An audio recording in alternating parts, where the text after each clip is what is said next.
سچائی، دھوکہ اور کمزوری۔ ایک بادشاہ اپنے ایک نوجوان وزیر کے ساتھ باغ میں چہل قدمی کر رہا تھا۔ اس دن بادشاہ بہت خوش تھا، تو اس نے اپنے نوجوان وزیر سے پوچھا کہ تمہاری سب سے بڑی خواہش کیا ہے؟ پہلے تو وزیر تھوڑا جھجکا، لیکن بادشاہ کے بےحد اصرار پر اس نے کہا کہ میں چاہتا ہوں کہ آپ کی سلطنت کا آدھا مالک میں بن جاؤں۔ بادشاہ نے سننا تھا، ایک زور کا قہقہا لگایا اور کہا، گھبراؤ نہیں، تمہاری میں ایک خواہش بھی پوری کیے دیتا ہوں۔ اس نے اپنے وزیر کو بلایا اور 2 احکامات لکھوائے۔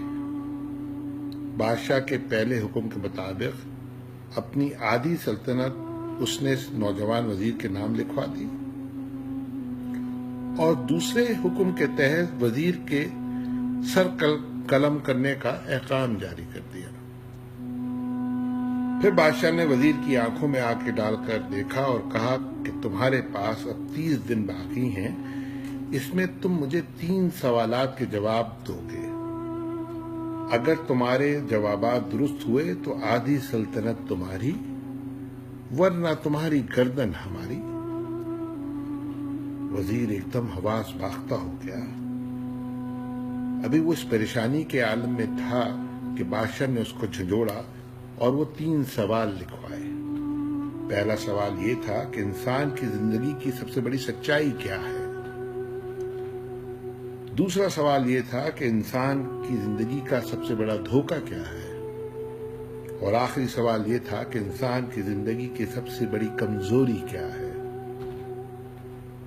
پھر بادشاہ نے اس کے بعد نقارے پر چوٹ لگائی اور آواز بلند فرمایا کہ اب تمہارا وقت شروع ہو گیا ہے، اب تمہارے پاس 30 دن ہے ان سوالات کے جوابات حاصل کرنے کے لیے۔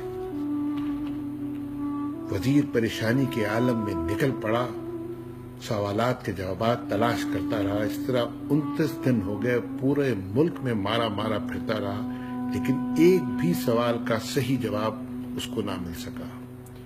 وہ تھک گیا تھا، موت اس کے سامنے نظر آ رہی تھی۔ اس پریشانی کے عالم میں وہ شہر سے باہر نکل گیا تو دور جنگل میں اس کو ایک جھونپڑی نظر آئی۔ پیاس اور بھوک کی شدت غالب ہو چکی تھی۔ وہ کچھ کھانے کے بہانے اس جھونپڑی کے اندر داخل ہوا تو دیکھا ایک فقیر منش بوڑھا پانی سے سوکھی روٹیاں توڑ کر کھا رہا ہے، اور اس کا ایک کتا ایک پیالے سے دودھ پی رہا تھا۔ وزیر کی حیرت کی انتہا نہ رہی جب بوڑھے فقیر نے اس سے کہا کہ آؤ آدھی سلطنت کے ہونے والے مالک، میں تم کو 3 سوالات کے جوابات دیتا ہوں۔ وزیر پریشان ہو گیا۔ اس نے حیرت سے بوڑھے سے پوچھا کہ اس کو کیسے اندازہ ہوا کہ میں کون ہوں؟ فقیر نے روٹی کے سوکھے ٹکڑے ایک طرف رکھے اور اپنا بوریا اٹھایا تو اس کے نیچے شاہی خلعت بچھی ہوئی تھی۔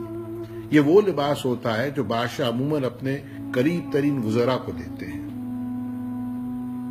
فقیر تھوڑی دیر تک خاموش رہا اور پھر بولا کہ میں بھی کبھی اس سلطنت کا وزیر تھا، پھر میں نے بھی اسی قسم کی شرط بادشاہ سے لگانے کی غلطی کی تھی، اب میرا حال تمہارے سامنے ہے۔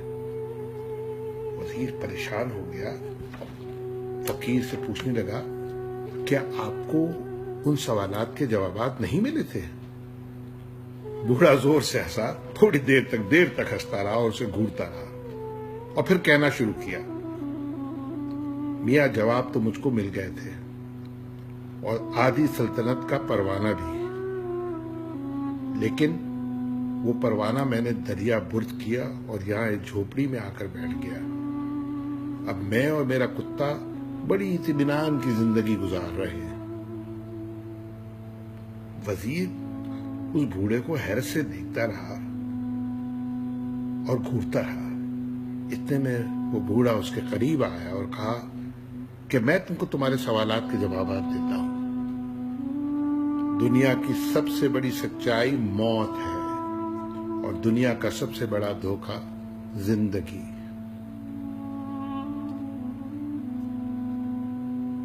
وزیر کی بے چینی بڑھنے لگی۔ بوڑھے نے کہا تم کو تیسرے سوال کا بھی جواب چاہیے؟ وزیر نے فوراً ہاں بھر لی۔ اس نے کہا لیکن اس کے لیے تمہیں قیمت ادا کرنی پڑے گی۔ وزیر فوراً تیار ہو گیا۔ بوڑھا تھوڑی دیر تک اس کو گھورتا رہا، پھر اٹھا اور کتے کا دودھ کا پیالہ اٹھایا، کہا کہ اگر تم یہ بچا ہوا دودھ پی لو تو میں تم کو تیسرے سوال کا جواب بھی دے دوں گا۔ وزیر نے پہلے تو نفرت سے کتے کا بچا ہوا دودھ کا پیالہ پینے سے انکار کیا، لیکن سامنے اس کو آدھی سلطنت کا لالچ نظر آ رہا تھا اور موت کا خوف طاری تھا اس پہ۔ اس نے جھٹ سے دودھ کا پیالہ لیا اور ایک ہی سانس میں سارا دودھ پی گیا۔ فقیر ہنستا رہا، دیر تک ہنستا رہا اور کہا میاں تمہارے تیسرے سوال کا جواب یہ ہے کہ انسان کی سب سے بڑی کمزوری اس کا غرض ہوتی ہے۔ وہ اپنے غرض کی خاطر کتے کا جھوٹا بھی کھا سکتا ہے اور ذلت کی گہرائیوں میں گر جاتا ہے۔ وزیر نے جب سنا تو حواس باختہ ہو گیا۔ وہ جھوپڑی سے نکلا اور بادشاہ کے محل کی طرف چلنا شروع کر دیا۔ نہ تو اب اس کے دل میں موت کا خوف تھا، نہ سلطنت کا لالچ، لیکن ایک احساس شرمندگی تھا جو اس نے کتے کا بچا ہوا دودھ کا پیالہ پی لیا تھا۔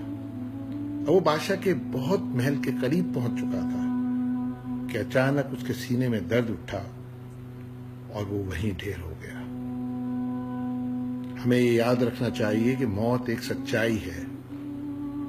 جو وقت لکھا ہے وہ آ کے رہے گا، اور زندگی ایک دھوکہ ہے، اور ہم اس دھوکے کے لیے، اس اچھی زندگی گزارنے کے لیے، اپنے غرض کو پورا کرنے کے لیے کیا کچھ کرتے ہیں، کیونکہ غرض ہماری سب سے بڑی کمزوری ہے۔ یہ ہمیں اتنا گرا دیتی ہے کہ ہم کتے سے بھی بدتر ہو جاتے ہیں۔ اللہ ہم سب کو دانائی عطا فرمائے، آمین۔